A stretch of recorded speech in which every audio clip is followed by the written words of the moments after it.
Good afternoon.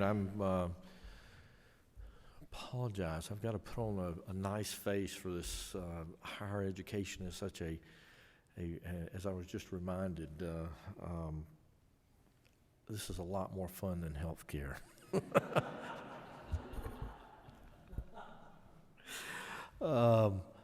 It really is. It's a bright spot I think in the state of Georgia and what we do here and to a lot of people who contribute to higher education in Georgia, the great reputation that we have, quite frankly, the diversity that we have across this state and what our higher education institutions mean to this state and how they rise up to meet the challenges and the needs of Georgians. And so, again, I appreciate everyone being here. And I thought today, I wanted to give some folks an opportunity. Every year we try to let folks come up and tell us what's going on back, with their institution or something they're particular, how they're plugged in with higher ed. It keeps us involved, and it lets folks know in the Capitol who may not have an opportunity to go and visit the campuses or the places that are contributing to higher education. And so today, I'd like to start off with Georgia Public Broadcasting. And tell you, Ryan, if you would come on and I guess Liz LaPrade, yeah, if y'all would come up and we'll hear from you and tell us what's going on with Georgia Public Broadcasting.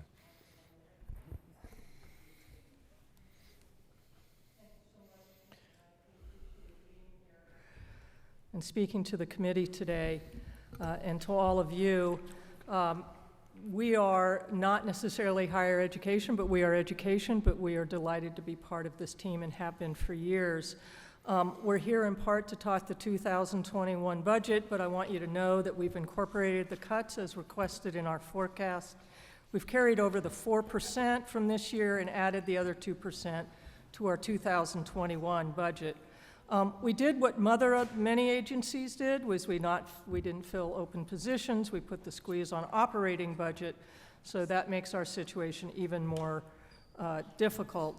But I am most concerned, and this is what is important because of the nature of the work we do, about our capital situation. It is very difficult for us to raise money for capital independently. There are very few resources that are available to us, some are available to us with regard to operating. You've got to think, and now it's become very famous when I talk about boilers, so you've got to think about 20-year-old boilers that need to be replaced, 18 towers around the state that the FCC has maintained, that has ruled that we have to maintain, think generators, electricity, and all of the upgrading of our servers. So without significant capital money, we're in real trouble at Georgia Public Broadcasting. So there is a significant difference for us between the capital money and the operating going forward. That said, there is so much that we've achieved in the last couple of years, and I'm so happy to be here. GPB is a precious and valuable resource for the people of Georgia. I have a wonderful example of that that we launched just Friday night in response to the coronavirus. We launched a special landing, well, that's hard to read. You can probably read it in your packet. This is just a video of the packet. And it's the latest news, but importantly about resources, the most up-to-date. I'm talking hour-by-hour information from GMA, the governor's office, WHO, the CDC. They'll all be placed on there, including medical alerts. It's one-stop shop. There's no other single source for all this information, because we also include the news. So you may say to me, well, there's other media in Georgia covering the virus, and I say, but that's the beautiful and the sort of the beauty and the usefulness of GPB is no other single media outlet covers 98% of the state. So we have the power and reach of GPB's 18 radio stations and 9 TV stations to send out the message about this page. And it will get used. We were jammed last night as the governor spoke at 10 o'clock. We do exactly the same thing during severe weather events. We get very, very local in our coverage. We can speak to virtually every corner of the state. When the governor spoke on Friday and again last night, we were there. And that's the core of what you fund, the largest single communications company that is specific to the state of Georgia. Very few states have this kind of resource, where our sole mission is to make the lives of Georgians safer, more informed, and engaged. You fund the infrastructure of what makes everything possible, from our towers to our digital connectivity. It's a daily challenge to manage all of it, but it's important because with GPB, we all have the benefit of statewide communication system on virtually every media platform. And without that, without GPB, that communications platform statewide is lost. So let's get to the really important part, the education part of what we do, because it indeed is, I think, the most important thing we do. It's hard to cover all that we do, but I can say that as a bulk idea, the numbers that I'm going to present today are kind of astounding. They astound us. Last school year, GPB had educational material downloaded from our website 8.2 million times by educators and students. Think about that, 8.2 million times.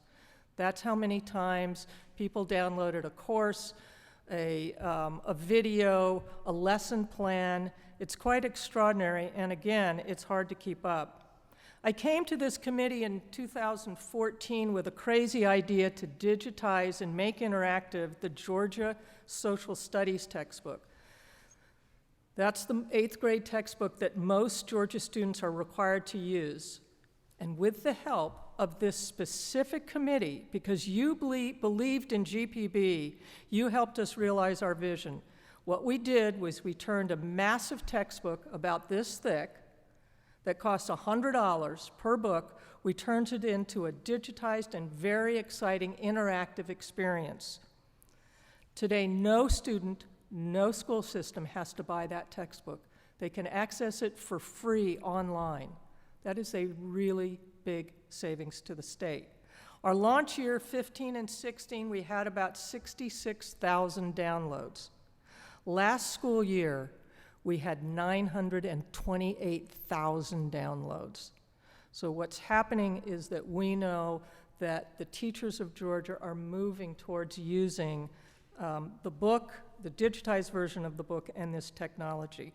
There is a cost to GPB because we host the book on our servers and we update the information as necessary, but it is still far more efficient and cost-effective than every school system buying hundreds and hundreds of textbooks. Not to mention, and this is what this committee understood 5 or 6 years ago, GPB is able to meet students where they live and breathe right now, and that's within digital media. That's important to understand. I want you to know how strong our commitment is to digital education. If you look at this map with all the little dots on it, and again, you've got a copy of it, those are all the school locations that our GPB educators have visited to teach the teacher how to use digital education materials. Every colored dot simply means, did we have a school visit? Did we show at a conference or speak to a district? Or was it one-on-one with one teacher? We literally traveled the state. And the spike you see, I think there should be a graph. Is there a graph of our textbook usage? Yes. Okay. That graph you see, why this is so important, and we really went back to old-fashioned, non-digital communication. We literally sent out people to teach teachers how to use this digital education. And the spike you see in the usage in about 2016, from the 65 to the 369, is when we started to send these teachers out. So you can see the incredible effect they have. And they don't just do our work, they teach teachers in general how not to be intimidated by digital education. After we did the program, after we did the textbook, although it feels like it's a never-ending project because it's never quite finished, The Department of Education saw what we did with the textbook, and they asked us to develop another digital learning model about civil rights history in the South. This time, the work was all original, essentially worked with the department to create an entirely new digital educational experience. Photos, videos, music, original sources. There are some images of this. It's an incredibly lush experience for the student. And with this achievement, we realized that we really are able to be one of the most useful and cost-effective digital educators in the state of Georgia. We know how to do this. We were then asked to focus on an idea of numeration. Okay, go with me on this. I still don't fully understand it, but our kids need to. It's a way of visualizing numbers. There were new math standards for elementary school kids. It seems like there's always new standards. So we created an entire suite of games called Gacha Go. Gacha means pinball in Japanese. And our little characters, that's where the characters live. And it teaches kids about the way to think about numbers. Our time is more limited, so I'm not going to show you the video, but I'm happy to because it's quite extraordinary experience. It's been a huge hit. We're going to do 5 more games in the experience, and numeration is not about counting on your fingers, and it's not about new math. It's so complicated, but basically it's seeing the number 10 and seeing that it can be 5 and 5. But these little characters speak to the kids, and they have a great time with it. It's a complicated game, complicated game to build, but loads of fun to watch. We produced a video game before we tried this. We added one to the social studies textbook called Georgia Race Through Time that helps middle school students learn Georgia geography and history. We traveled the state with Savannah and her dog Peaches. And by the way, I challenge every one of you to try to play this game and win, because it will challenge your knowledge of the state and its geography, and again, history. So it's not easy, but it's way fun. And again, that's part of what's being accessed within the textbook. In the middle of last school year, we were asked to do one other game, and the success of it, absolutely. There's no other elegant way of saying it. It just blew us away. It's a game called Lights, Camera, Budget. And there are new personal finance standards for middle and high school, so we were asked to create a suite of games based on the fact that the user has to make a movie. So you have to figure out how to make a great movie so you win an award, so you have to choose, are you going to buy an actor that costs a lot, or are you going to spend more money on lights or cameras? And it's just a fun way to talk about how that give and take of personal finance happens. It's been a huge hit. In the last 15 months, the game has been played 1.4 million times. And the good thing about the numbers that I bring to you today is they're all digital, so they're all verifiable. 1.4 million times, that's in the last year and a few months of the school year. And when you think about how many students there are overall in Georgia, we're sure hitting an awful lot of them with this game. Finally, in the digital realm, we recently partnered with the Georgia Forestry Association to do a digital learning module about Georgia forests. But we took it a step further. This learning module is very similar to what we did before, completely interactive on the computer. But we decided to take it one step further, and we created a virtual reality experience for kids that we could take them into the forest. We had never done this before at GPB. What makes us think we can do these things? I'm not entirely sure, but I think it's so important for all of you to understand that the people who work at GPB are a group of dedicated, talented, and brilliant people who do amazingly creative things and take on big challenges. Anyway, we actually built this virtual reality experience that puts kids in the middle of the forest. I was going to bring the headsets today, but I know you have a long day. but I will bring it to you so you can see it because it's quite extraordinary. I argued with my team, is this really the direction we should go when some parts of our school systems don't even have sufficient broadband, and now we're going to virtual reality? But they showed me the dozens and dozens of requests by teachers around the state. So I gave the okay, and I'm glad I did, because I've learned that VR is a very powerful and an effective educational tool. Our VR project was so successful that we've created 8 more virtual reality experiences. And we have yet another team of educators who are traveling as we speak to schools around the state holding virtual reality sessions in classrooms where they've been invited. We just launched this about a month and a half ago. We've already done 12 mobile labs around the state, and we have 30 classrooms who have signed up. I can promise you by the time I'm here next year, we won't have enough resources to bring this to every school that will want it. And yes, we're very aware of the need for significant attention to hygiene with these headsets, so that just has to be said within the times we're living in. So now I want to ask you all, have you never been to Gray's Reef, been behind the scenes at the Atlanta Symphony, or at the Invention Lab at Georgia Tech? You could have been if you were a Georgia student.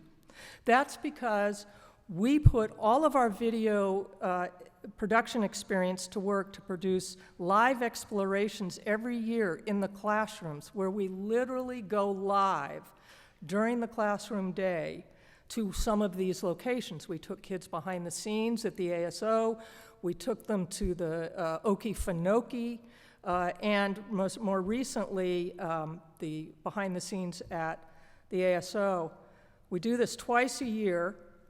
The kids watch their favorite program during the classroom day. This is one of my favorites. Again, we're overwhelmed by the response. More than 100,000 students saw our Okefenokee show, and about 95,000 the ASO. So we're actually going into the schools, and the teachers were responding in mass. There were about 1,000 questions per event that we take from kids. So the program is a half hour, but the experts stay longer so the kids can continue to ask questions. So it is a completely interactive experience. On a couple of these, what has been really heart-stopping has been we've had kids from Children's Hospital send us questions. It's been because anyone can download this. That's the most beautiful thing about us. We're free. Importantly, you've heard me for years talk about the key to doing all of what we do is public-private partnerships. The Imlay Foundation graciously funded the new virtual reality program. The SunTrust Foundation helped with Lights, Camera, Budget. Georgia Power with our chemistry and physics courses. The Woodruff Foundation with our textbook. All have given grants and made all of this possible. But I think it's really important to get very clear that you are, in essence, our angel investors. None of this is possible without our state, without the state investment. You allow GPB to keep a core staff in place that can then leverage these resources to find funding for these big projects. One without the other is completely impossible. We've created an incredibly effective system for leveraging the money that we are given by the state to swing far beyond our financial weight. I think our next digital project, by the way, is going to be on coding, which is what now our elementary school kids are supposed to know how to do. I'm really glad I am where I am in my career. So there is so much more, and Mr. Chairman, if I can go on a little more, I will, or do you want to take some questions? And we do have a full schedule, but I think what I wanted to do is to make sure a lot of folks understood, one, what you do in general, but especially towards education. And it's very important. I know we've talked about in higher ed how our USG is taking the textbooks, turning those into digital formats. A couple of questions. In order to let everybody understand what a resource this is to Georgia, And again, I know it's higher ed, but again, it plays in as hopefully we're developing these K through 12 students to go on to further their education. What is the savings as we see the rise in these digital textbook downloads? What is the savings that have we been able to quantify, again, what the savings are to K through 12 in our local school systems? The number that we can usually give, and it's hard to quantify, because success in school, as you know, is hard to quantify, and we don't have any resources to do what the Department of Education does with, if you use this resource, do you have this effect on the students on their testing? What we do is look at if the textbook, if there's 100,000 kids who have to take 8th grade history every year, and the school systems don't have to buy, 100 textbooks at $100, then there's the savings. I can quantify the actual savings. I can't quantify the success rate. I can say that logically, if you use the budget game, you're going to be better at doing that than if you read it in a textbook. Well, and again, that's what I think I think you've proved yourself over the years with this, and I think USG, as they're turning textbooks into digital format, there is a savings, and quite frankly, I think a lot of kids today are, unfortunately or fortunately, more digital than perhaps it's a give some and of us, take. I agree. But again, that would be helpful to get some of that data, because I think as this committee and as we look at the budget, I think that's always helpful to be reminded that we invested, Georgia invested, especially this committee in the past. I know Chairman Earhart, I think, was one of the ones that looked at this and thought enough to invest in it. It's been a success. It looks like it's going to continue to be a success, but I'd like to see some more data. Yeah, I can get that for you, particularly on the textbook, and on a couple of the other projects we can show you. And again, I think you've done a great job with the different subject matter, the different topics that you've turned digital. I will tell you, as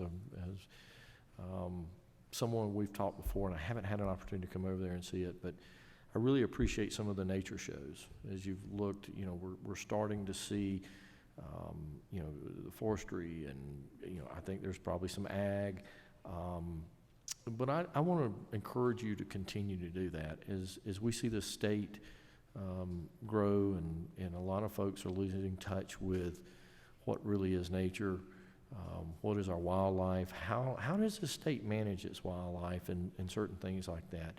And perhaps there's some university systems, and I know one or two that I may talk to, that may be partnering so that we can make sure we're putting out for these young folks, how do we manage wildlife in Georgia and get back to nature, if you will, so they understand that there's a long, rich heritage in Georgia. And there is. I completely agree with you. It's why we've done so many in the Okefenokee, why we did Gray's Reef. So I think those virtual reality experiences are so emotionally powerful. They're become really powerful learning tools for children. So we're on the same page, and I take that seriously. I want to say thank you for your presentation today. I know, as we are reminded of what you do, I think that's very important, so that as we continue to see these programs, we can continue to understand why we support them. Thank you very much. Thank y'all. Dr. Carvajal, our Valdosta State. I know you've got several folks that have joined you to the committee and members here. I had asked Dr. Carvajal earlier on, I wanted to get him up here as a personal privilege, if you will, in my real job. I was down recruiting on his campus, our CPA firm was, and I had such a pleasant visit, and I want to apologize on behalf of a lot of our committee members. We don't get across Georgia and see our great institutions. I had such a great experience at Valdosta State that day. Not only were my eyes open as to what a beautiful campus, what a large, expansive campus it is down there, and all the great things they're doing. But we were also just absolutely blown away with the quality of the student and that came through there. And again, I didn't get to see a lot of your other schools, but the business school and the dean, I was very amazed and quite frankly proud of some of the things that I learned, especially with the business school and the accreditations that Valdosta State has that quite frankly exceed a lot of what the other institutions have, not only in Georgia, but across the United States. And I know we spoke several times, and I hope you'll go into it. Some of the initiatives that Valdosta State is taking, university is taking in regards to how you're contributing voluntarily with the rural initiatives that we're doing and what you're doing to help South Georgia and continue to see that it is viable and actually growing. Well, Mr. Chairman, we loved having you on campus. I think it was in August, if I remember right, and I remember you said at the end of our time together, you just have to see it. And we would invite any of the members to come down and see it, and we really do appreciate this opportunity to come and highlight some of the cutting-edge work that is happening at Valdosta State, some of which you've mentioned and we're proud of. Valdosta State is proud to be South Georgia's university.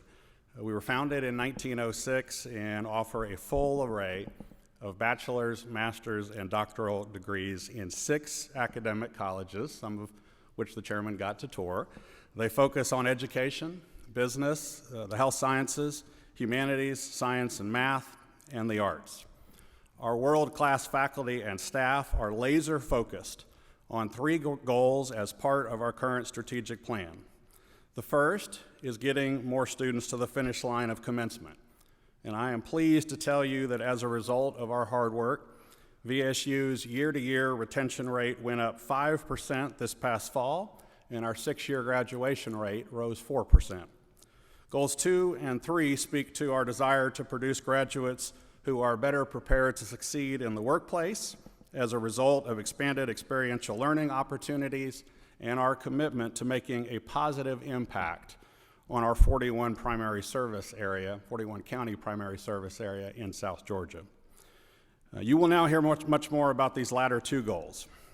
First, to provide an example of the kind of experiential learning opportunities available at VSU, I am honored to introduce Professor of Finance, Dr. Elvan Actus, together with 2 of his outstanding students. He will introduce you to VSU's Cutting Edge Student Investment Club. Dr. Actus.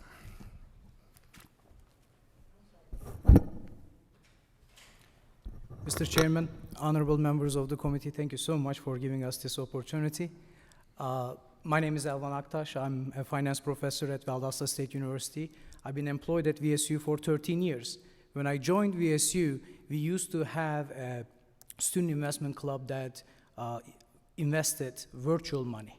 But about 8 years ago, by a donation, $50,000 seed money by a local bank, we established the Financial Trading Center. From the Financial Trading Center, we operate 2 student organizations, and I'm a proud faculty advisor to both of them. One of them is the Student Investment Club.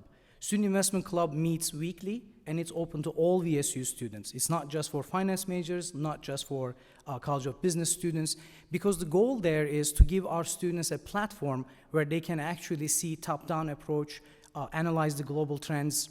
The timing of this presentation couldn't be better if you're following what's happening in the financial markets lately, especially today. So that's exactly what we want to do, to give anybody, to all of the VSU students, the platform so that they can filter the market information, understand how financial markets work. But the secondary goal from Student Investment Club is to groom the future leaders of our student managed portfolio. Now, our student managed portfolio is currently trading roughly $230,000 real money that grew from that seed money. And in the last 8 years, our students were able to beat the S&P by a margin of 3 to 8% every year consistently. I mean, we are talking about the future financial planners and portfolio managers, several of which might be actually managing your retirement portfolio in the future, hopefully. The student managed portfolio also has an advisory board, and advisory board members come from local financial services as well as Wall Street professionals. One of our advisory members is Ladenburg Thalmann. Ladenburg Thalmann is the oldest member of the New York Stock Exchange. And every year we take our asset management team who manage the portfolio to New York, and they get to visit the trading floor of New York Stock Exchange, which is a privilege to, so many Wall Street professionals cannot see the trading floor. The beauty of this program is also our students not only have hands-on learning experience and actual trading, but they get to interact with our advisory board members, which leads to future employment opportunities.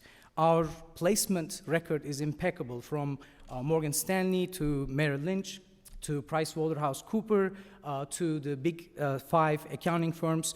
Today, I have 2 examples of these with me. Our current president of the Student Investment Club, Mr. Devon Branch, he is a Master of Accounting student who is also a VSU graduate from undergrad accounting and finance. He's from Lakeland, Georgia. Devon already accepted a job offer from the 5th biggest accounting firm in the world. And second, I have Miss Faith Carter from Valdosta, Georgia.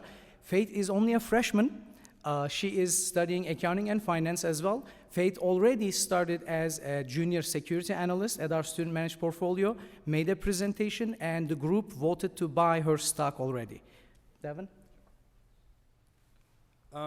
So in the investment group, we use a top-down approach that analyzes macroeconomic and also industry-wide trends. Our portfolio is set up so that we can partially capture the returns of the market as a whole while still individually selecting companies. Half of our portfolio is made up of funds that are baskets of companies within a certain industry or size, so that mimics the return on those industries, and it allows us to reduce our risk within the portfolio.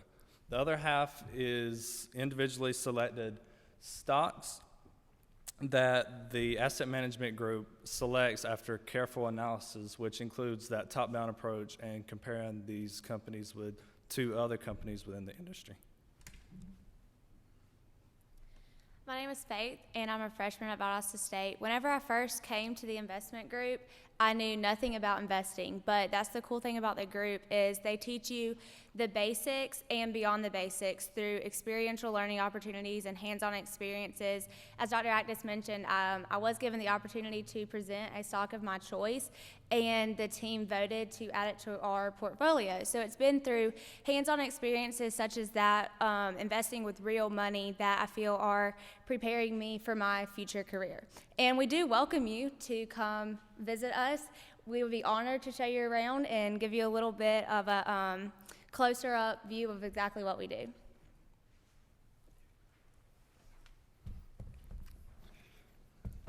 Thank you all. We're really proud of you. Next, Mr. Chairman, South Georgia is truly a special place to call home. I think you've gotten a taste of that. But we can say that no matter how special a place is, every place has its challenges to overcome. A little over a year and a half ago, building on this body's renewed focus on rural Georgia, VSU launched its Center for South Georgia Regional Impact that, Mr. Chairman, you sort of referenced earlier. The center's goal is to utilize our university's greatest resource, our people, to address reoccurring and emerging challenges. Executive Director Daryl Moore will now tell you more about all that has been accomplished in just the past 19 months. Daryl. Thank you, Dr. Carvajal, Chairman, and distinguished committee members. Give you a real quick rundown on what we've done over the last roughly 18 months. First of all, my background is in economic development. I started first job in 1992 and spent the last 25 years in economic development and had a very successful career in South Georgia and rural Georgia economic development, but honestly didn't know when I started at Valdosta State University what resources were available push back out throughout the region and help our community. So spent about the first 6 weeks. I met with every dean, every department head, every faculty team, and we developed a VSU resource team. So we've got a group of people. If we have a need in any one of our 41 counties, we can type up the project, send it out, and traditionally we've had anywhere from 1 to 7 or 8 different resources that have responded and said we'd like to work on that project. With my background in economic development, I've got some really good existing relationships or partnerships with the Georgia Department of Economic Development, DCA, University of Georgia, Georgia Tech, Georgia Chamber of Commerce, the New Rural Center, and Tifton, working with them, and our technical colleges. After we put the resource team together, I hit the road. I met with leadership in all 41 counties. Some of those groups may have had 4 or 5 people. Some of those groups may have had 20 or 25. But over the course of just over a year, we've got over 70 projects throughout South Georgia that we're engaging with all of our communities. I'll give you 3 examples. 2 of these are a little bit larger, and the other one's kind of cool on how the center's advanced. I think most everyone's aware that Taurus just recently relocated their North American headquarters and manufacturing to Bainbridge in Decatur County. Rick and I have been working together, and Rick saw that as an opportunity to capitalize on that investment and the opportunity. He's been working with the National Sports Shooting Federation to develop the only 5-star shooting range in Georgia or Alabama. And the premise is that it will help make that community more attractive for industry, but will also be a huge tourist destination. Rick approached us for some assistance with the program, and Dr. Matthew Kolakowski spent about 6 weeks, and he put together a tremendous feasibility study for the project that has all of the financial projections, and Rick and his team have been using that information to build support for the program and also secure funding for the program, and he's made a lot of progress with it. The one on the right is eLead. eLead is a large call center that's located in Lowndes County. They had been experiencing high turnover rates, which was impacting their performance within the company.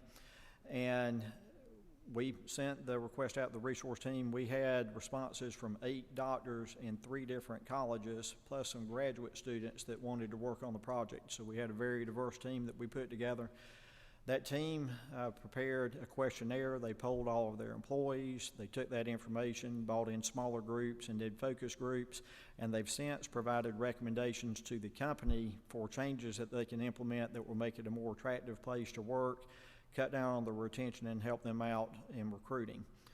The last item up here isn't as big as Taurus or eLead, but I think it's critical for the long-term success of the center. We had several requests from nonprofits, from cities, from counties, and different community organizations to help them out with their website. Initially, it was a challenge trying to find students to work on it, but Dr. Crescendu Roy, he's the department head for the computer science department, created a class basically for the center. So every semester, we're going to have 8 to 10 students available every semester that can work on 3 or 4 websites for communities throughout South Georgia. And that's just one instance of something that we're doing to try to make sure our programs are sustainable. The biggest project we've been working on by far is the 2020 census. We're all aware, and I think everybody would agree, that in 2010 we had many counties and communities that had an undercount. The census is critical from representation on a federal level, a state level, and local level. They allocate funding over $675 billion a year using census data, and that equates to $2,300 per person per year. So basically each person that we count is worth $23,000 potentially coming back in the state for programs like education, healthcare, social programs, economic development, grants, loans, and business decisions. So the census is critical. And my experience in Colquitt County tied back to the 2010 census. We basically had a complete count committee in 2010, and as a result of our efforts there, we had an 8.2% increase in population, which was pretty strong for a rural South Georgia community. And I'll guarantee you that I use that information in every RFP that we send out for any industry or any business, because companies want to invest in communities that are growing. What we've done with that is we took that kind of outline or plan, and we've had local and regional meetings throughout South Georgia. We've tried to help each community come up with an individualized plan for their community. What works in Moultrie won't work in Valdosta, what works in Valdosta won't work in Douglas. So we've helped them put together a strategic plan for each individual community. We've developed focus groups to refine our marketing message, and I think the biggest thing that we've done so far is we provided free marketing support to our 41 county service area, and we've also got marketing materials in an additional 11 counties that are outside of our area because we're trying to help the entire state have an accurate count. We've got billboards up in every county. We've got coloring pages that has a good census message, so hopefully that third grader will color their family, put it up on the refrigerator. It'll be another census reminder. We've got table tents, and the intent is to have table tents on every restaurant table in all 41 counties. And we also developed 5 posters that target different demographics. How the census impacts your family, how it impacts farm labor, migrant labor, how it impacts children, how it impacts economic development, and how it impacts leadership. In January, we sent out over 65,000 posters and 45,000 table tents at no cost to 55 Georgia counties, and we provided that to them at no cost. The work that we've done with the U.S. Census and the Georgia Governor's Complete Count Committee has drawn the attention of people throughout the state, but also nationwide. We had an opportunity to testify before Congress in January about the work that we're doing to count not only rural Georgians, but rural Americans. We've had a lot of great follow-up questions. And the other side benefit from that is we've received an additional $30,000 in funding, and we're ordering additional marketing materials that communities can use to promote the census at school programs, at ball fields, at spring flings, May Day parades, or whatever it might be. Thank you for your time today. I appreciate the opportunity to talk to you.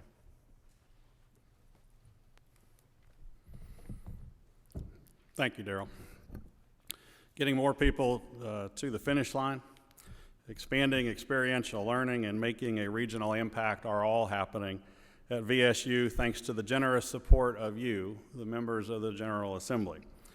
Moving forward, however, we can only fully live up to our mission as South Georgia's comprehensive university if we continue to receive your backing. Obviously, fully funding the enrollment formula is critical. These funds enable VSU to retain our world-class faculty and staff, maintain our physical buildings and technology, and keep tuition and fees at one of the lowest rates among SREB states. Beyond that, you have a unique opportunity to support an important capital project this year for VSU. For the second year in a row, the Board of Regents recommended $1.3 million in design money to support a new performing arts center. Our current facility, which serves nearly 150 theater and dance majors, is over 50 years old. What's more, that space currently houses Peach State Summer Theater, a professional summer stock, which your body named Georgia's official music theater. Yet as good as the production quality on stage is, the building fails to meet current accreditation standards. It's hard to find. There is extremely limited parking, and the space is sorely outdated. A new facility in a prominent high-traffic location will enable VSU to use Peach State as the tourism draw and economic development engine for South Georgia that it should be. In a long weekend, visitors will be able to enjoy 3 Broadway-caliber shows while also going to a tasting at Horse Creek Winery, gliding on a flat-bottom boat in the Okefenokee Swamp Park, and if I'm not mistaken, that's your second mention already from presentations on Okefenokee in this session, playing golf at a Davis Love Design Championship course, trying your hand at some world-class hunting and fishing, and of course much more. The $18 million total project is being supported by $5 million of locally raised philanthropic support. We truly hope that you will give our ask of $1.3 million for design funding your strongest consideration. Of course, at VSU, we never forget that everything we do is about our students, and that's why our favorite days of every year are our commencement days. And folks, I want to thank you for making every commencement at VSU possible. And thank you again so much for the opportunity to come today and to highlight some of the work that we're doing, as you've gotten to see why we always say it's a great day to be a Blazer. Thanks very much. President Carvajal, I want to thank you and for all that came and presented today. Again, as you and I have talked, and I've learned so much about what Valdosta State University is doing. It truly is, not only from the students and the quality of the excellent, students that you're turning out, the high quality education. But again, I think what's doing, I hope that the committee and others, took note. The census, what a very important role that you played, and that you've stepped up. How I can't think of anything more important than making sure that Georgia citizens are counted, and the example that you're giving. I know we've got some folks South Georgia. Any other comments or questions? President, and to all that came, thank you for being here today. You make Valdosta State University proud. Thank you very much. Thank you. We appreciate the opportunity. And next, we've got Abraham Baldwin Agricultural College. I know President David Bridges, and I believe you've got Scott Blount with you. I want to hear some of the things that are going on with ABAC and some of the initiatives that they're taking.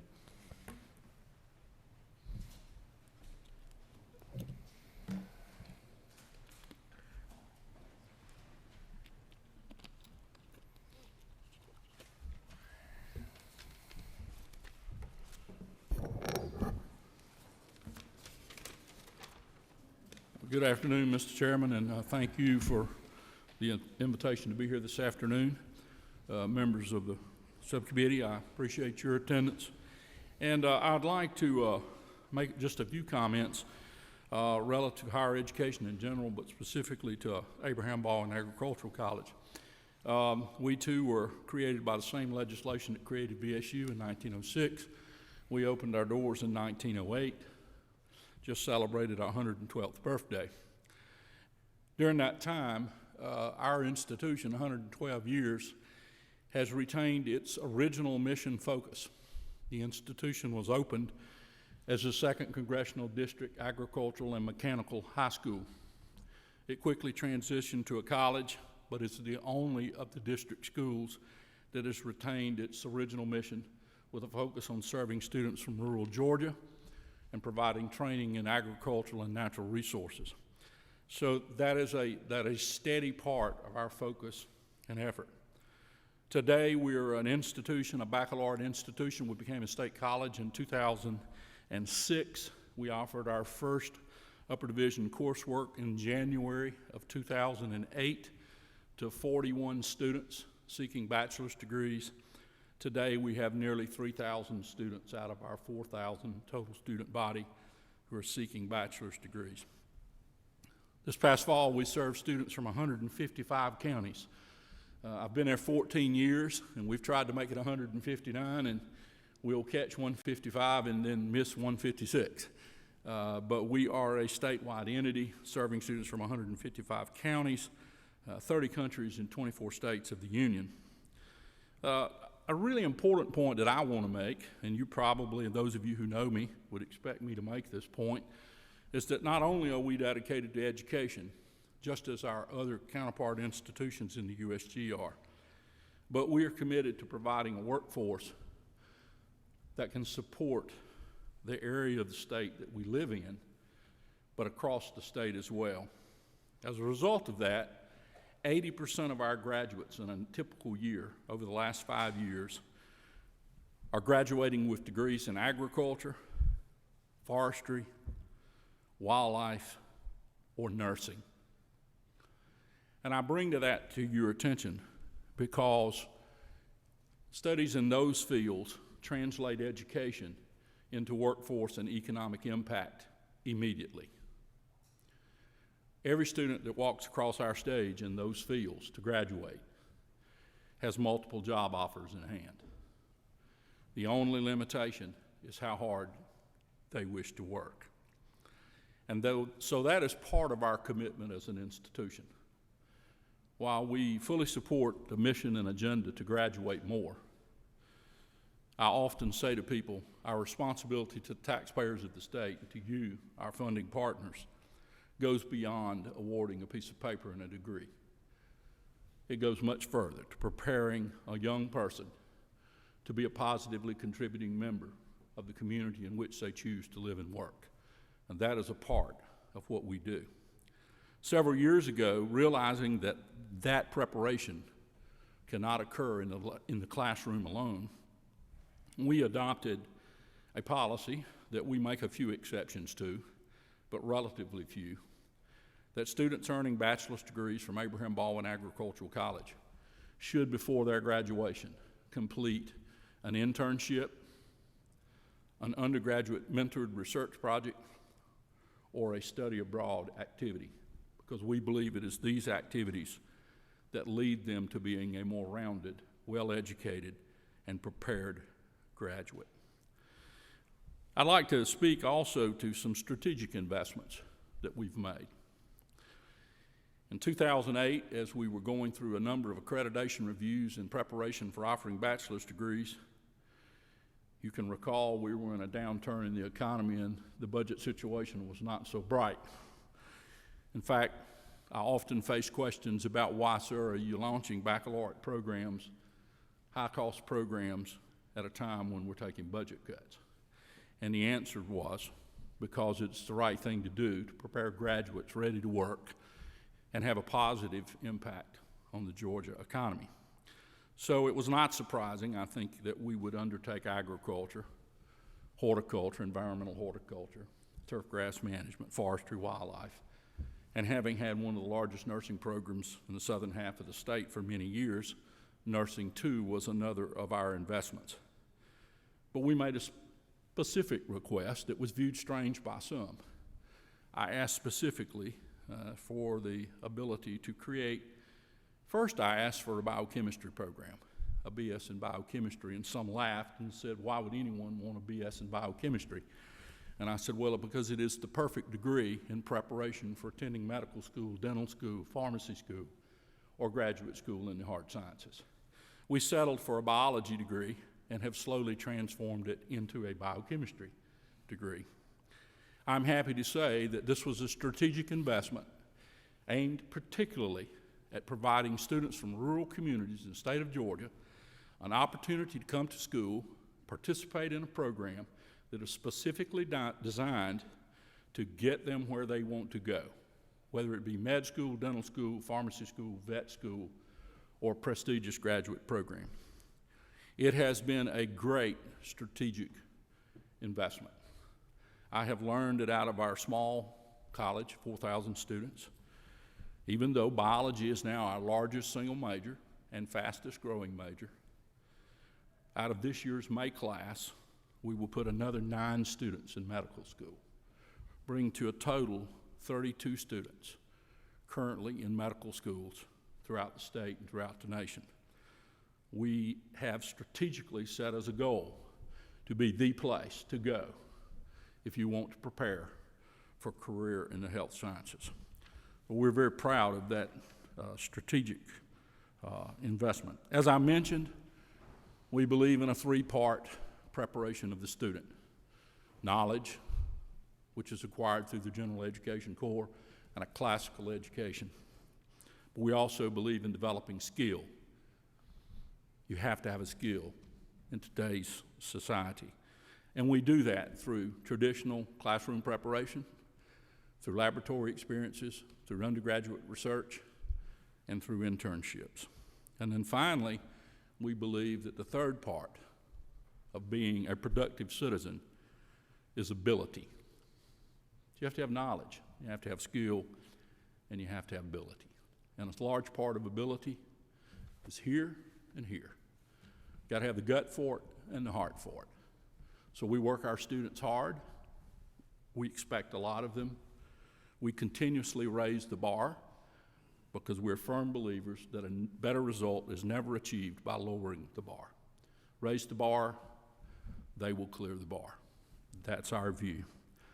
So we have invested heavily in that. Now I'd like to mention quickly some things that we have accomplished to date through the Center for Rural Prosperity and Innovation, which was created by the General Assembly in House Bill 951. It's a statewide center created by the General Assembly, signed by the governor, and funded by the state.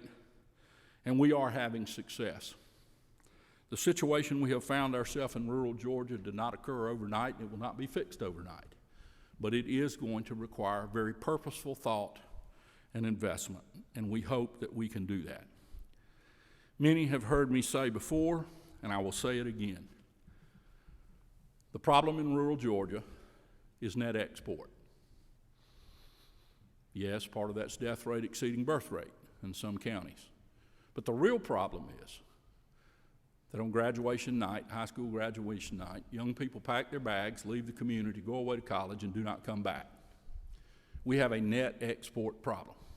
So if we're going to reverse net export, the best way for us to do it is to increase import. And I think there are three real challenges ahead of us, Mr. Chairman, in doing that. I'm a 62-year-old, and I'm reminded every day that I play with my grandchildren why 62-year-olds don't have babies. But I'm also reminded that people of the age of my children, who are no longer children, but midlife, will not pick up their families and move to rural communities in Georgia or anywhere else unless three conditions are satisfied. And I believe higher education is a critical component of these three issues. A young couple will not move to a rural Georgia community unless they believe there is economic opportunity. They must make a living. There must be a financial reward. They will also not move to a rural Georgia community if there's not an opportunity for quality education for their children. And the third reason a young couple will not move to a rural community if there is no access to health care. These three things are intrinsically related. They are related to education. They're related to the investment that you make. And so we have been at the Center for Rural Prosperity and Innovation preaching that message continuously. And those are things that we focus on. We work with the Rural Health Innovation Center. We're launching a project on succession planning in rural communities, because we have many, many rural communities in the state who have no doctor or have one doctor or are within 5 years of having no doctors and have never given any thought to the impact on their community when they no longer have access to primary health care. Everybody talks about losing a hospital, but few talk about what is the impact when you no longer have access to primary health care. So we're working on that. Succession planning. We're doing a regional planning project to look at the possibility of building a technology, simulation, virtual reality center in South Georgia that could be shared by our educational institutions and our clinical institutions. We all desperately need high technology to train the next generation of healthcare workers. None of us can afford it individually, but we firmly believe that if our educational institutions and our clinical institutions come together, we can afford world-class technology, simulation, and virtual reality. We're doing tourism and agritourism planning projects across the state. This summer we opened an office in North Georgia, and we're focusing there on agritourism right now because it's a significant part of what they do. We're also focusing on infrastructure and economic development. We're working with several communities to assist them in infrastructure planning that they cannot afford to do the first step of. There are federal and state resources available to help with infrastructure in rural Georgia, and some communities simply do not have the money to do the preliminary engineering and feasibility work. We're helping with them with that through the center. And we have created and have piloted, and we'll go public with probably this next year, a project that we initially called ABAC Connect. It will get another name in another year. But this is a technology solution. We partnered with a technology company to create a platform where our students and employers could meet and link with the hopes of driving graduates into rural communities for internships and for permanent employment. It has been very successful at our college. And while some of my ABAC colleagues don't necessarily support my idea to do this, once we have proven the concept works, our intention is to open it to graduates from other higher educational institutions across the state and the region, because our goal is to place energetic, highly educated, inspired young people in rural Georgia communities. And ABAC cannot do that alone, so we intend to do that. We appreciate your continued support of higher education in the state. Your support has been tremendous. We appreciate that, and I'll make my little pitch while I've got a moment of your time. We too have a design project that was vetted by the Board of Regents and approved and requested. It's a $1.1 million design project focusing on reconstruction of our 1960s era ag engineering and technology facility. It was a great facility when it was built. I still say it was one of the best design shops I've ever seen. But if you remember what tractors looked like in 1963, you can imagine they won't fit inside the doors of this shop. So we're proposing a renovation of that to turn it into an ag education center. Last year, with support from you and from the Board of Regents over the previous years, ABAC launched its bachelor's degree program in ag education. Our first class graduated last May, 27 graduates going into the teaching profession. In our first year of production, we more than doubled the 30-year average of ag ed teacher production in the state. We will graduate somewhere in the high 30s this year.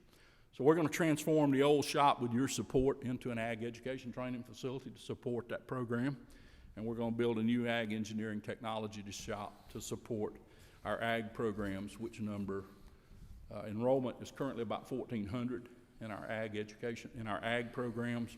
And we're teaching in facilities and labs that were built 50 years ago to support about 600 students. So we appreciate your support, and there is a measure of private support to go along with that. So I will stop there, Mr. Chairman, and thank you again for the tremendous support that the General Assembly provides for higher education and for ABAC, and thank you for the opportunity to appear. Thank you, President. Again, as we start talking about these issues and especially the rural initiative that you're sitting there, coordinating and working through.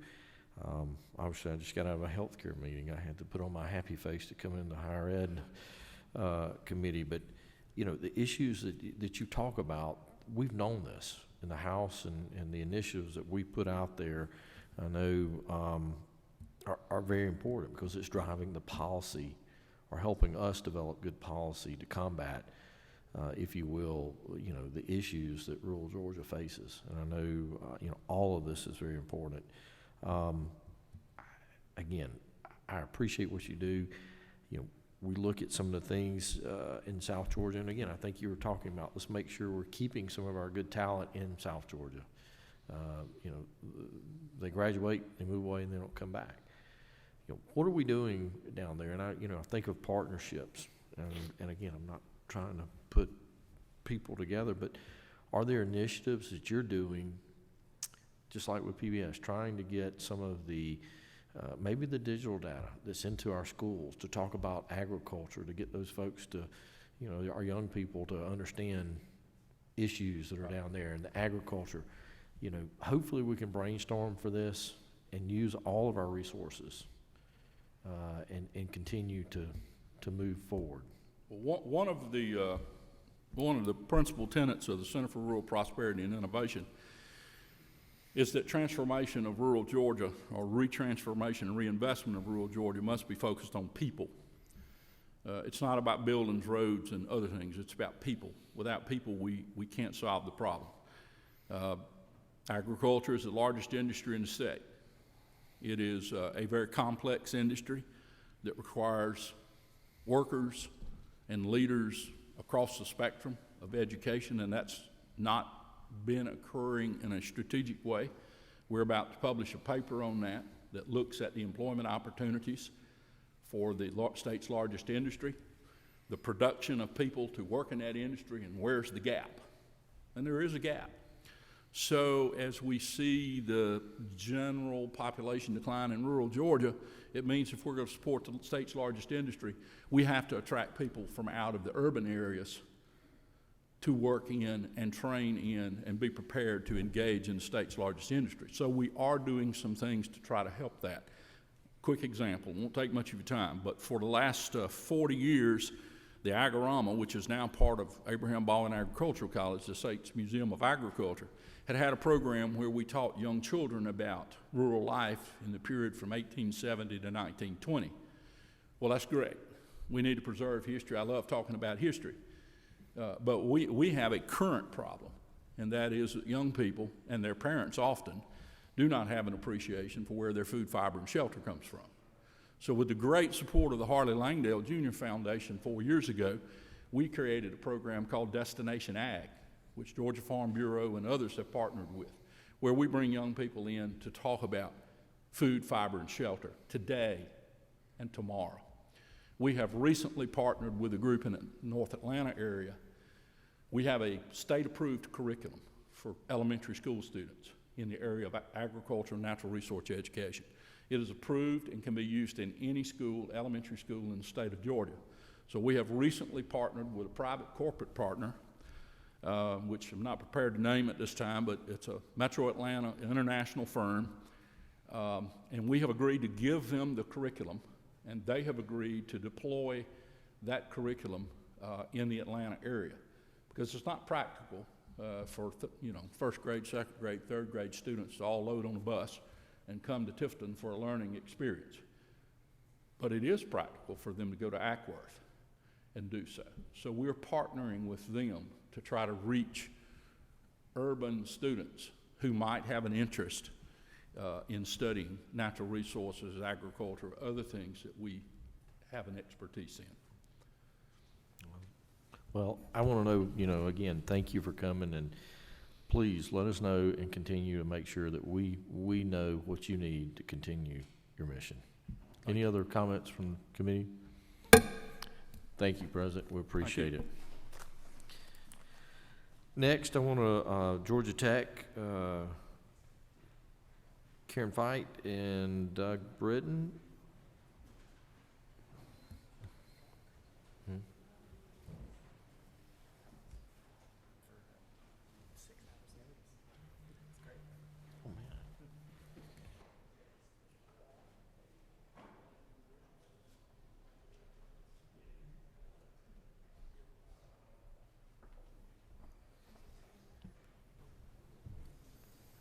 Good afternoon, Chairman Knight and members of the subcommittee and members of the Georgia House. It's a pleasure to be here. I'm Doug Britton. I'm a principal research engineer at the Georgia Tech Research Institute, and I'm coordinator of the state programs at Georgia Tech, as well as I manage the Agricultural Technology Research Program.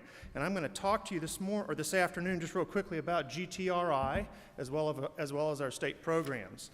Founded in 1934, GTRI is the nonprofit applied research arm of Georgia Tech. It's the second largest university-affiliated research center in the nation, behind Johns Hopkins. In 2019, we conducted over $600 million in contract research, with an estimated economic impact to the state of Georgia of $1.4 billion. GTRI operates 4 state programs, and I'm going to quickly walk through each of those here this afternoon. The first is the Agricultural Technology Research Program, which I have the pleasure of managing directly, where our vision is to transform poultry, agribusiness, and food manufacturing through advanced technologies. Georgia Tech does not have a College of Agriculture, and we don't have poultry or animal science programs, so we partner very extensively with our friends in Athens at the University of Georgia, and Dean Pardue and his departments down there have been extremely supportive and collaborative in these activities. Our research focus is around the area of automation, robotics, advanced sensing, and environmental and food safety.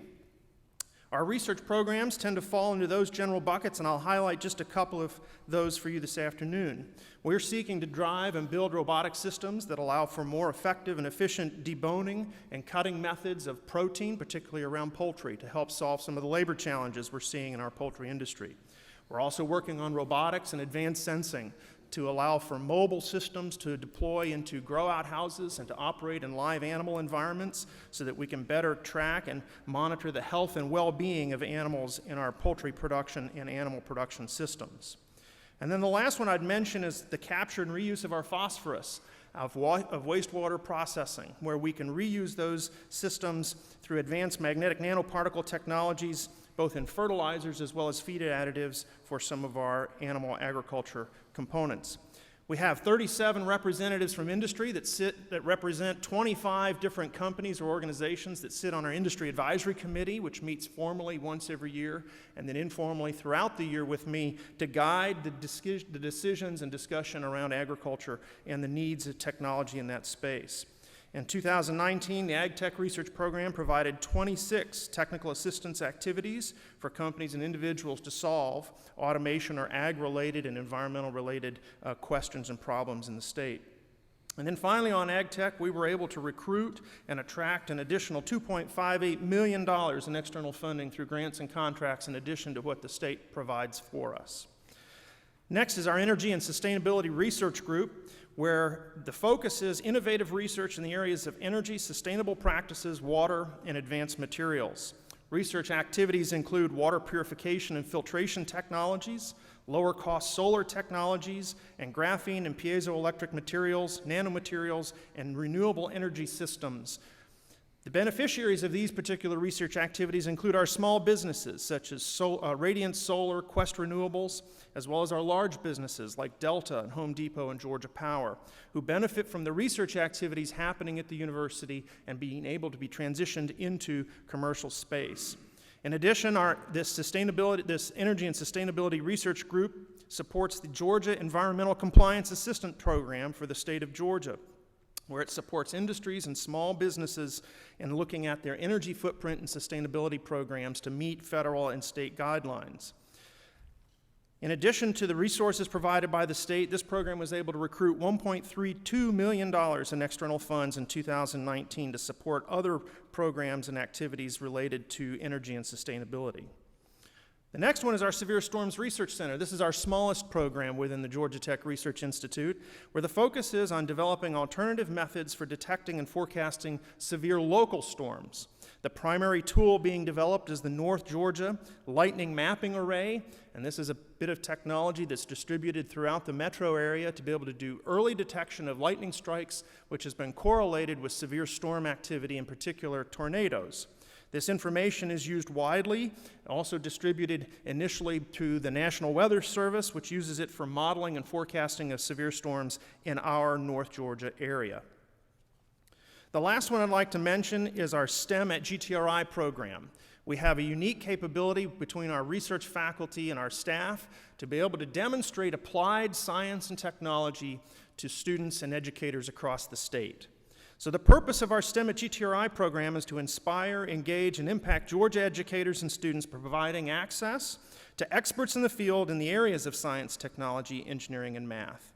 We do this through three primary programs. The first is our Directed Discovery program, which leverages advanced video conferencing and interactions between classrooms and researchers within the Research Institute across the state, not just in Metro Atlanta, but throughout the entire state, to give students a glimpse of what it is to work in a research facility, to see technologies that they might not otherwise have an opportunity to experience or see, and to interact directly with those researchers in those spaces. In 2019, over 12,000 students participated in a Directed Discovery research program, and over 183 educators were participated. The second is the Explorers Guild, and this is the professional development program around STEM for our educators in the state of Georgia. This is a free monthly workshop program with STEM topics and professional learning resources. The program served over 400 educators in 2019. This free service has been available to these educators since 1999 and helps educators successfully integrate technology as well as other science and engineering into their teaching to enhance student engagement. The third is our high school internship program. The high school internship program consists of two programs. One is our summer internship program within GTRI, where we had 49 students in 2019 from 250 applicants that were paid to work directly with our researchers in labs on campus. The second is our Project Engages high school internship program. This saw an 86% increase in applications in 2019 and provides year-round internship opportunities for minority students in the Atlanta public school system to participate in research and lab activities alongside professional research mentors. And the difference between the two is that one is just a summer program and the other is a year-long program which engages students in our local public school system in science, engineering, and technology. I'd like to say thank you both to the General Assembly as well as the state of Georgia for supporting these programs and the opportunity to deliver these services and these different activities to our stakeholders throughout the state. And we want to thank you for that opportunity and the support that you do provide. At this time, I'd like to introduce my colleague, Karen Feit, who is the Vice President of Georgia Tech and Director of the Enterprise Innovation Institute. Thank you. And let me add my thanks for being here, and thank you for the support that you've provided over the years to the Enterprise Innovation Institute. When I joined Georgia Tech about 27 years ago, we were part of GTRI. But over time, as our mission expanded, we became a separate entity. And the Enterprise Innovation Institute, you'll hear us referred to as EII or EI2, but most of us prefer to be called EI squared. So I'll refer to us as EI squared. We're the largest and most comprehensive university-based business and outreach, commercialization, and economic development entity in the U.S. We combine all of these into one organization so that we can more seamlessly serve the constituents and businesses in the state. I'm going to talk, we have 22 different units. I'm not going to talk about all 22. I'm going to only highlight 4 and mostly talk about some examples so that you can understand what we do. The first one is Venture Lab. It is our commercialization unit. It's the one unit that looks inside Georgia Tech first. Their mission and purpose is to look for research that has been developed by Georgia Tech faculty and students to see if there's an opportunity to bring that out of the research lab and have it into businesses so that we have access to it in our daily lives and improve our human condition. I'm going to give you 2 examples. The first one is currently going on. It's a student named Daniel Lorenzini. He was a graduate student, and he developed a technology and process that keeps the computer systems cool. It's a cooling technology. I probably won't ever use it because it's most prominently used in gaming. So if you're a big gamer, this is the type of technology you want. He used after he did customer discovery with the Venture Lab, he got some GRA funds. He was able to get a $70,000 in a revolving loan. He graduated in January of last year, started his company in August. He now has a website, is starting to sell products, and Venture Lab is still helping him to work and to raise $4 to $6 million capital so that he can grow his business further. So this is one that's happening now. You know, is it going to be a viable company? We're hoping so. We're still working with them. But that's an example of one that's gone on. I want to give you another example. It's a company called Clearside Biomedics. It's technology out of Georgia Tech. It started in 2011. This company continues to develop treatments to treat the diseases in the back of the eye so that it can prevent vision loss and improve the vision. So this company started in 2011. It is now located in Alpharetta, Georgia, has about 40 to 50 employees, and is publicly traded on NASDAQ. It's still considered a little early because in biopharma, it takes a long time. It's still a little bit of an infancy, but you can see that a lot of these companies continue to grow and help us grow. Venture Lab tends to have about 25 new startup companies a year out of their work, and then they have other technologies that might be sold and commercialized to an existing company. The second group I want to talk about is the Advanced Technology Development Center, ATDC. It's probably the group that y'all are most familiar with. It is our high-tech incubator. It started over 40 years ago. Actually 40 years ago. We're celebrating our 40th year this year.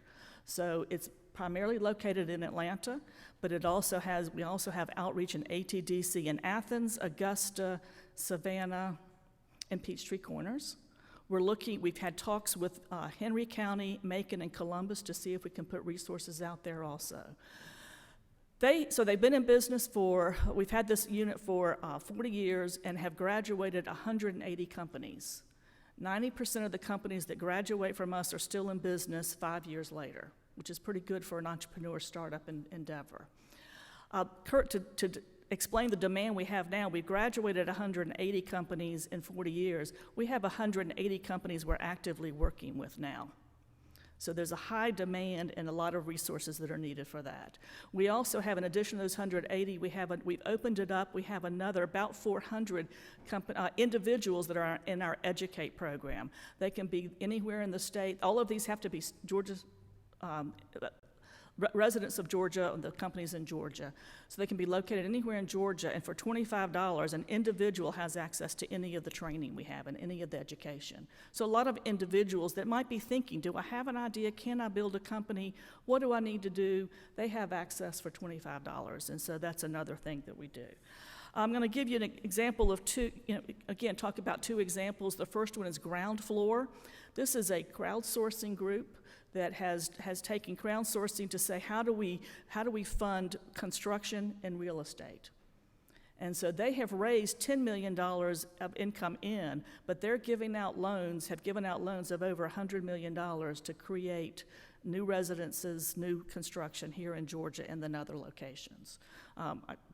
They're a great asset, a great way for you to invest your company, invest your own funds. They have some things you'll understand the risk, the return can be higher, but the risk can be there too, but they have a great record, so think you should look at that. They graduated in 2018, and so only just over a year ago, and they have 50 employees here in Atlanta. The second one that I'll talk about is Azalea Health. It's a company that graduated in 2015. They have technology that has really helped medical practices and hospitals do the medical record transition. They graduated in 2015 and have about 150 employees here in Atlanta, in Houston, Texas, and in Valdosta. So again, a reach across the state. The third area I want to talk about is the Georgia Manufacturing Extension Program, or Georgia MEP. This is our longest running unit. Started in the 1960s when the state legislature said we need to have industrial extension. Started in Rome, Georgia in the middle 1960s. It is now part of a national network. There's an MEP center in every state in the nation, plus Puerto Rico. Their purpose is to go out to serve manufacturers in the state of Georgia, helping them improve their operations, helping them implement technologies, and bringing resources to help them grow. We do this through we have about 35 employees that are located out in the state in 10 different regions. And so they're out in the state. A lot of people don't know that Georgia Tech has people physically out in the state working. I'm proud to say in the last year that we served manufacturers in 100 of the 159 counties. And if you look back 3 years, it's been 120 counties that we've had companies that we have served. So there is a reach across the state to manufacturers. I'll give you just two examples there too. A guy named Jim Matthews in Grovetown, just outside of Augusta, had weight loss clinics for several years and was buying some of the products. And he said, wait a minute, I should be able to produce these. So just over 20 years ago, he started producing some of the weight loss products in Grovetown. Over time, his company grew. He now has just about 100 employees. His facility is 100,000 square feet. And as he grew, he realized things had kind of gotten out of control some. He wasn't managing things the way he should. So we went in and did some energy assessments, and he now saves about $35,000 a month in energy cost. And then we also have helped him with how he could manage things so that he manages for daily improvement, so the workers on the floor and the frontline leaders make a lot of the decisions because they know what they're supposed to be doing. So we expect to see a big change in that also. The other thing that we do out there that's not an example with a company, but we have growth network meetings. They're held quarterly. They're in 9 locations throughout the state. That includes places like Jefferson, Douglas, Ackworth, Cordele. It also includes Lawrenceville and Clarksville and in DeKalb County. So it's located throughout the state, Savannah, LaGrange, Columbus. But these have topics that are of interest to the manufacturers located out there. Some of the topics that are coming up are what you should do before OSHA comes knocking at your door. How can you use blockchain technologies to advance your manufacturing? What is smart manufacturing and what can it mean to me? How do you have transformative strategic planning? And each of those areas pick their own topics, and then we find the speakers. And those are pretty much free. They have to pay for their lunch, but other than that, it's something that they can go back and do. The last area I want to talk about is the Economic Development Laboratory. They do a variety of things, but specifically a lot of economic development research and a lot of economic development support out in the state. I'm going to mention 2 different ones that are kind of at opposite ends of the state. They've done a study in Rossville, which is northwest Georgia, where they've done an analysis because they have a 27-acre plot near downtown that was an old mill. and they want to revitalize, so what can they do? So we've helped them develop a strategic plan, explain to them how they can use opportunity zones, encourage them to revitalize their downtown development authority, and giving them some strategies about what they can do there. The other one is Valdosta. I think the Valdosta people left, but we've done some work in Valdosta, helping them assess whether an intermodal feasibility study. Can they capitalize on the port and say, can we bring in product from the port using rail to this area and then distribute it from there? So the feasibility study indicated that it probably is reasonable. There's some strategies that they need to start looking at in terms of some marketing plans and attraction of companies, but that's another thing that they can do. In summary, what I wanted to tell you is I didn't tell you about all the companies and all the services that we provide, but the things that we have provided in the last year, we have provided services with over 6,000 entities. That can be individuals, companies, communities, development authorities, entities. We've served virtually every county in the state. We've helped companies create or save 16,000 jobs. We've had our clients report that they have had a $2.3 billion increase in sales. And then we've had almost $500 million of startup capital raised in the last year. So we do have impacts across the state with impacts that are important to all of us. So we appreciate your support and what you have provided to us, and appreciate your time today. I'm going to see if you have any questions for Doug or I, and we'll be happy to answer them. Chairman Perkle, did you know that Georgia Tech was doing so much?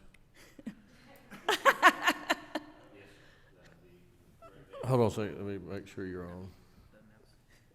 Do I know? The mouse, I'm sorry. Yeah. The correct answer, of course they are. Of course they are. Doug, one question I had for you, Mr. Chair, if I might ask one question. So you throw out a lot. I mean, so it's late in the day, and sometimes your ears don't listen quite really well, and just lots of data. But I remember you said something about 1.4.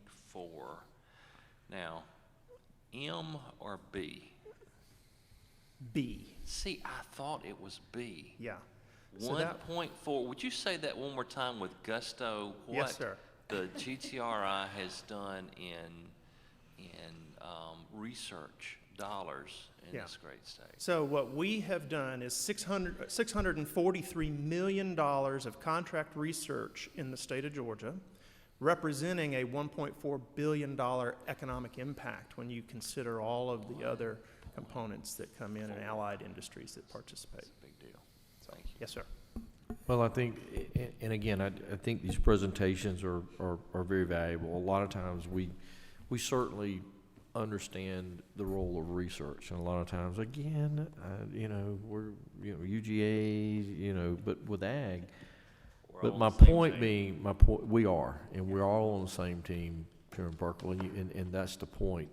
I don't think people realize the amount of research and the type of research that comes out of Georgia Tech. World-renowned, from military to, like you said, all across the board with technology. You're partnering with other universities so that you combine what you do with what they do, and I think that's the point of this presentation, is to make sure they understand that as much on the research side as we sometimes talk about agriculture and that research side, Georgia Tech and others are out there in the communities across the state, and they are helping our communities and are helping our businesses much in the same way with that kind of research.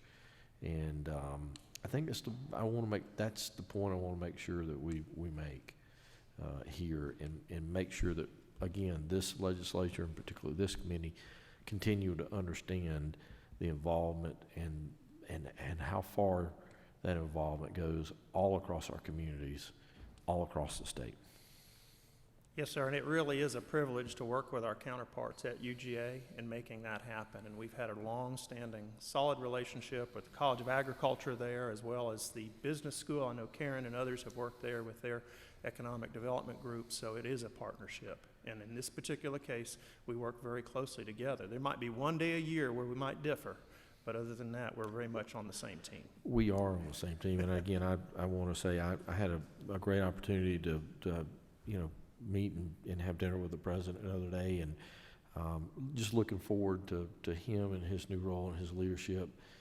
And again, we really do appreciate, no matter the rivalry, come that one day a year, I want to make sure we all know what a great institution and how much you do from Georgia Tech, what you do for Georgia and for the rest of the nation.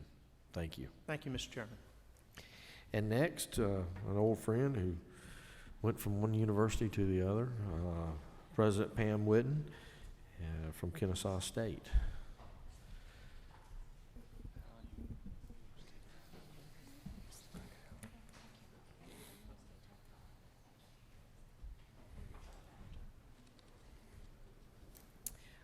Well, thank you. Thanks so much for inviting us today. I have to say, as someone who a few years ago came from out of state to join the USG, one of the things that you learn pretty quickly is that we're pretty fortunate. We have 26 truly amazing institutions in the university system of Georgia, and we all bring our special kind of contribution and niche.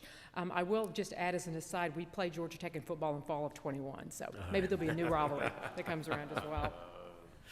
So, we're going to talk a little bit just about kind of the new day at Kennesaw State, and those of you that have been around Georgia for a long time have certainly seen some pretty dramatic changes, but we've kind of accelerated the pace of what we're doing and what we're trying to accomplish at the university. And so I thought I'd start by just kind of setting the stage and putting some things out there for you. So, one thing worth noting is that this year at the university as a whole, we had about a 6.7% increase in our enrollment.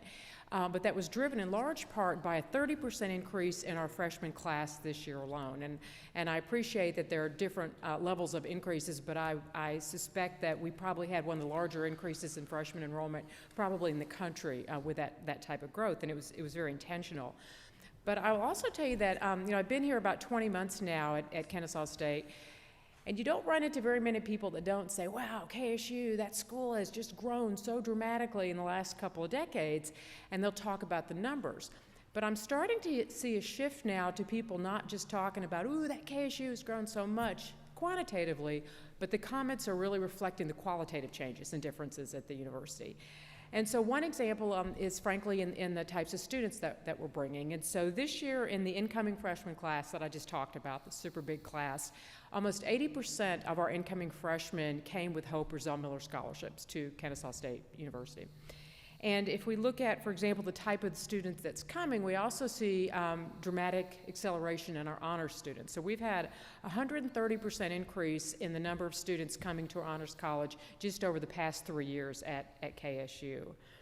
We also got reclassified last year, so we were reclassified by the Carnegie Group, the group that basically determines classifications for universities, and we were labeled as an R2 institution. And so when you see the R designation, it means it's your research university, right? And so only 6% of all the universities in the country are designated with an R1 or an R2 designation, and now Kennesaw State is one of those 6% as well. But I think it's really important to make note of our recognition that we do not need to be another UGA. We do not need to be another Georgia Tech or another Georgia State. We need to be the best possible Kennesaw State research institution in the state. And we feel very strongly that our lane in research is a very applied lane. And so we're the school that does that discovery, that finds solutions and answers that you can implement right away in your hospital or your government agency or your business or your school or your home or your community, that's the lane that we have to really contribute in research as well.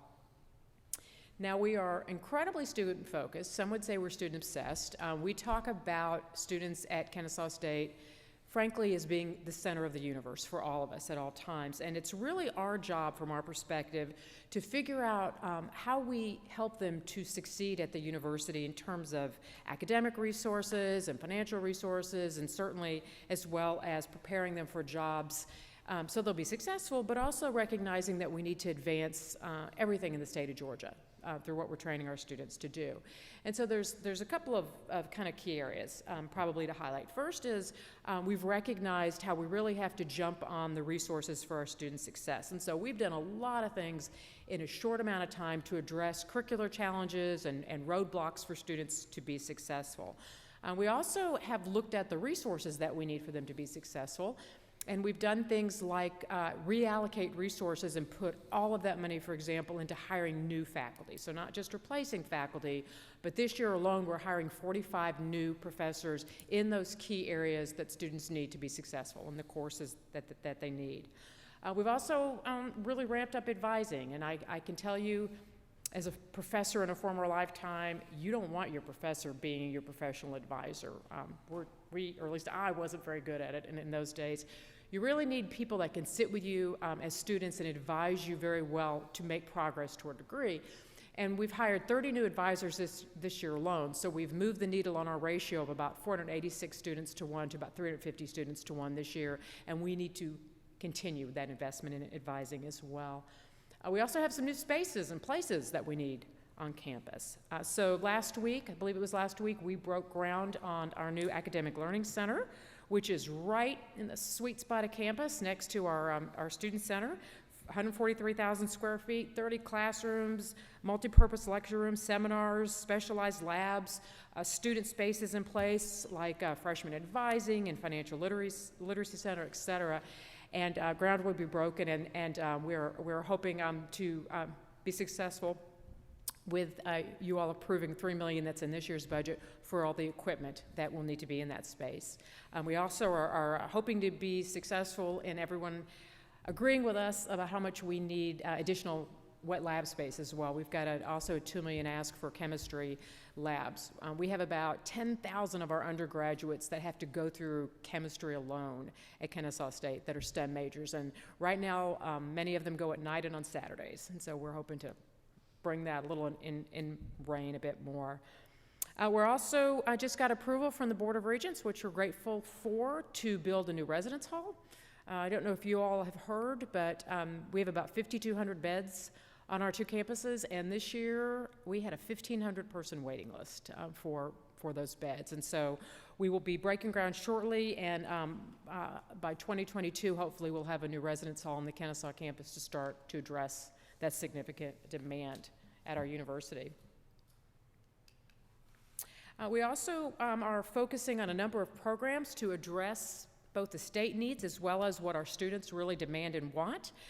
Just a sampling, engineering. A lot of people don't realize we're the 2nd biggest engineering school in the state of Georgia. We're closing in on 5,000 undergrad and graduate students in our engineering program, which is really quite large. But probably more to the point, we're the school where more students from Georgia not only come to study engineering, but we're the #1 school where they stay in the state and practice their profession once they earn an engineering degree as well.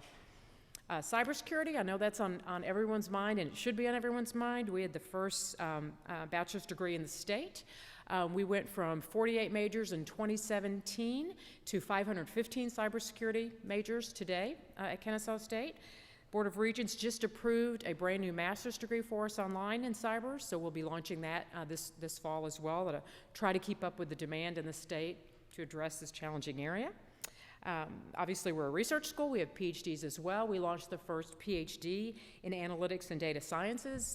It's tremendous. Only 10% of the students that apply are actually accepted. One of our first graduates went on to do a postdoc at UPenn's med school. And these are the folks that figure out how you take really complicated, large, enormous pieces of data and package them in forms of information that we can use to make important decisions across industry and government and healthcare and other fields as well. I suspect you don't do much where you don't bump into somebody who is working with someone who went to Coles College of Business at Kennesaw State.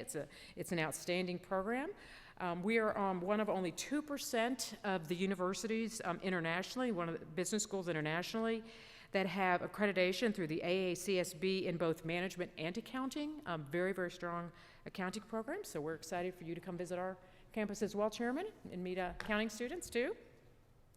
And then finally, I want to talk about nursing, and this will be my last example today. And I don't think there's anyone in the room, particularly up front, who doesn't appreciate the significant challenge we have in filling the need for skilled nurses throughout our state. And as a matter of fact, it's projected that we're going to have the 6th worst shortage in the country in nursing if we don't already. And so in coming to Kennesaw State, pretty quickly, it was let's say, strongly suggested to us through various venues, the University System Georgia, the governor's office, certainly through the work that's been done on the Rural Task Force, through this body as well, that we better figure out a way to increase the number of people that can study nursing. And then in addition to that, we had a very significant challenge at KSU in that only 20% of the students that came to college to study nursing got into nursing at Kennesaw State. 80% weren't even accepted into the nursing program. And so we recognized it's something that we needed to deal with. We also recognized pretty quickly that from the perspective of resources, because it's not as simple as just saying, hey, let's just make massive classes and put out more nurses. There are ratio expectations for faculty and student. There are clinical placement trainings where there's finite resources as well. So we recognized if we were going to take this seriously and have a big impact, then we probably needed to be creative and go find some resources ourselves to do this.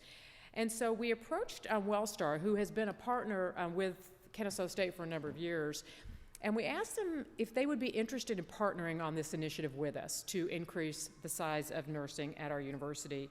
And they were very enthusiastic about it, and we announced just a couple weeks ago about an $8.7 million gift from Wellstar to double the size of our nursing program in 5 years. And so we'll be going from 512 students today to 1,024 nursing students by 2025. And we are literally already on the market hiring new faculty to begin to address that growth as well. We also recognize, of course, that college is expensive, and it's very much in our minds to always figure out ways to contain costs, but also to look for ways that we help our students pay for school. And so we announced just a couple months ago the biggest gift in KSU's history. There was a family out of Atlanta, Rosemary and John Brown, who gave a $10 million gift to our honors college. So we're now the KSU Journeys Honors College per their generous gift. But we also decided to be creative with that. So when we approached them with the ask, we told them that we were looking for long-term support for our honors college, and $10 million would be a great gift, but our goal was to parlay that into a $25 million endowment eventually for honors college. And so we created something where when folks give a gift, they get, the Browns is used as a match, so it's a 150% match for the gift. And so so if you wanted to give a $100,000 scholarship to the KSU Journey Honors College in your name, it would actually turn into a $250,000 endowment in perpetuity in your name. And I should say that my husband got one for Christmas this year as well. So I wanted to close out today in recognition that truly it always comes back to the students. And I will say in my 20 months at Kennesaw State, it's, you're not on the ground very long before you understand why everybody loves that university, and not just the people that work there, but the students as well. But the students are special in so many ways. They make it so easy to want to get up on a Monday morning and do whatever you can for them. And so I thought if you all would indulge me, because at least at Kennesaw State, we say the most important people in the room are always the students. Maybe it's a tie today in this new location, but I thought if we could just hear just a quick minute or so from two students that are at the crux of this particular example. They're nursing students who are honor students at Kennesaw State. And I'd like to invite Alice Berry and Puya Mufazali, if you all would come for just a moment or two and introduce yourselves.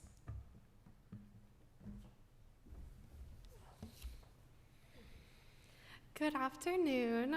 My name is Alice Berry, and I am an honors student studying nursing at KSU. I wanted to thank you all for allowing me to be here today for such an exciting opportunity, my very first visit to the state capitol. I am a senior at KSU. I'll be graduating this July. I currently work at Wellstar Kennestone Hospital in surgical services, and I'm also currently the president of the Student Nurses Association. I chose to attend KSU because of the opportunities and the reputation associated with the Wellstar School of Nursing. Of course, the Honors College presentation and being accepted into the President's Emerging Global Scholars Program didn't hurt in winning me over. I have had a very rewarding experience at KSU, and I feel like I have been able to travel and explore my passions as well as develop my nursing clinical skills in one of the best programs in the state of Georgia. I have also been given the opportunity to conduct undergraduate research through my honors capstone experience, participating in the President's Emerging Global Scholars Program, and even being a peer mentor for PEGS has also been a highlight of my experience at KSU. In nursing, I've been able to attend the Georgia Association of Nursing Students, National Student Nurses Association annual conventions as president of SNA, and complete service hours at health fairs, hearing and vision screenings, and drives through the Wellstar School of Nursing, and also explore perioperative or OR nursing and observe open heart surgeries. KSU continues to help me better myself, and I look forward to applying what I have learned at KSU as a registered nurse when I graduate in July. I am from Canton, Georgia, and I plan to stay in Georgia. Thank you. All right. And welcome to the Capitol, by the way. Good afternoon, members of the committee. My name is Puyama Fazali, and this is also my first time in the state capitol, so I'm very excited to be here. I want to thank each of you for your support of higher education in Georgia. I'm in my third year at Kennesaw State University and expect to graduate in December. Both of my parents currently attend KSU as well, with my father also pursuing a BSN like me. Their great experience at KSU led me to our amazing nursing program. I've always had a passion for the field of health, and the outstanding reputation associated with Kennesaw State's nursing program confirmed where I wanted to attend to start my path toward treating patients. I know that my time at KSU has opened up a number of doors that will be beneficial as I graduate and move to the next stage of my career. For instance, I've been involved with the Student Government Association as a senator, served as an honors ambassador, taken honors courses, and participated in peer mentoring with the nursing program, all of which have helped me grow. On top of that, I've had the amazing opportunity to have connections with fellow honors students and faculty members who have truly helped me through my nursing journey. They've pushed me to be the best I can be. In nursing, I've had the opportunity to be involved in various areas of patient care, whether it is working with physicians or the patient's family members, and these experiences constantly remind me that the field of nursing is where I want to be. I may not be from Georgia, but I definitely plan to stay in Georgia once I graduate and work as a nurse. Thank you. Awesome. And again, welcome to the Capitol. I can't believe they're involved in the student government and the association. They haven't been to the Capitol. And welcome. So I didn't even need to speak. I should have just had these two come up the whole time. So with that, we will conclude and be happy to answer any questions. But again, let us thank you for not all that you do for higher education, but to also make sure you understand how grateful we are and what a privilege it is to get to take care of these students and serve the state at the same time. Thank you. President Whitner, I appreciate it. And again, it's very nice to hear what's going on across Georgia, especially with the nursing and our healthcare issues that we're facing in Georgia. We really appreciate you, what you're doing, and especially these students for the field that they've chosen and for a lifetime commitment to help others, especially in the field of healthcare. Thank you. Thank you. All right. Guys, I've got about 2 or 3 minutes. We've run a little long, and I want to make sure, and again, I want to apologize to our last speaker, President Russell Allen. Is he? Yeah. And I've been informed that I need to go see the big chairman in a minute, so I'm gonna, if you've got about 3 or 4 minutes, give us a brief overview of what's going on. I hated not to, get up and hear from you. You've come here today, but I do have my big chairman that's waiting on me. Understood. So you got about 4 minutes, 3-4 minutes. All right, keep me on the clock. Thank you, Mr. Chairman, and members of the committee, and thank you for the longstanding support of the Georgia Research Alliance. We're now in our 30th year, believe it or not. We are proud to be a public-private partnership founded to bring together our research universities, the state government, and the business community under one umbrella organization to advance research and to help create companies from our outstanding research at the universities. You already heard some examples of those earlier today, so that helps save us a little time. I won't go into too many of those examples, but I'm happy to share those with you anytime. I'm also happy to introduce you to some of our scholars and the work they're doing across our universities. So let me summarize how we operate. First, we have our discovery phase, and that's where we bring in talent and technology, working with our university partners to recruit eminent scholars. We have brought 75 world-class scholars from around the world to Georgia universities. They're here on permanent endowments that are matched by the universities and private foundations. We also have provided them with equipment that they desperately need to do their work in the labs. And we have funded labs outside of the scholars programs to help the universities bring in the equipment they need to really be at the top of their game in terms of research.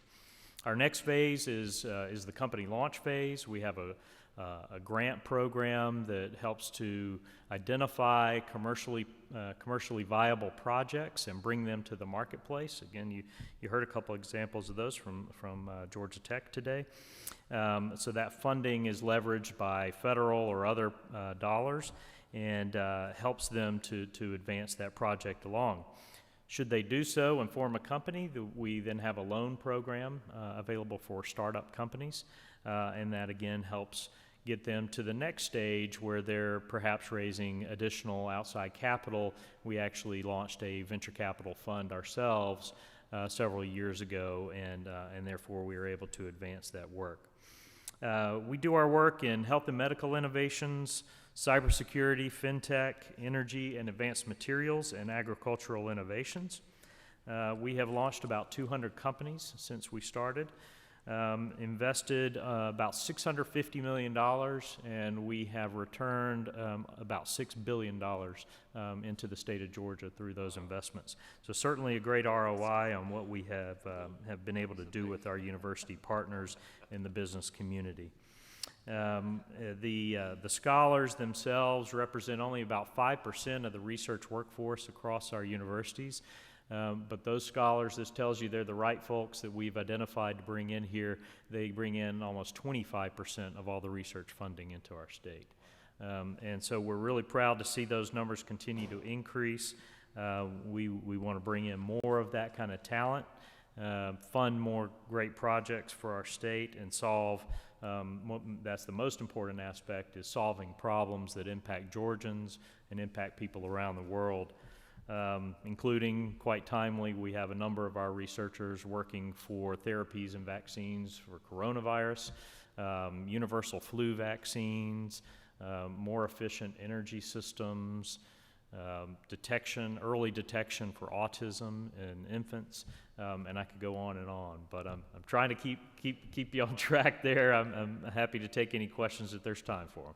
I just have one quick one. So where are you located? Like, how do you connect the dots? How do they get to you, or how do they get to you? So we have liaisons at each of the universities. We work with the tech transfer departments at the universities, and we also have embedded individuals at some of those universities. They bring us the projects this is for the grant programs. The funding all goes to the university, has to be leveraged by other dollars, but we help them with those project proposals, so we're able to fund almost 3/4 of the proposals we receive. For the scholars, most of the scholars are actually introduced to us by our other scholars, and we jointly recruit those with the universities. Thank you. Mm-hmm. Once again, a lot of this focus today is not only some of our universities and what's going on in South Georgia, but we've sort of focused on the research side and what it takes and how we all are working together, including what you're doing, is we make sure that Georgia continues to be the best place for research, and we attract new talent, intellectual property, if you will, through the best of the best to come to Georgia, and make sure that Georgia continues to be leading from a research perspective. So we really appreciate it. Thank you. I apologize. I don't think anybody wants to be late if the big chairman has called them. So I'm going to blow him off. I will. I appreciate it today. Thank you, everyone, for coming, and I apologize for the going over a little bit. But we will we'll make you aware of the net, what, tomorrow? TSG will be tomorrow for members of the committee, same time. Yes, 3 o'clock here.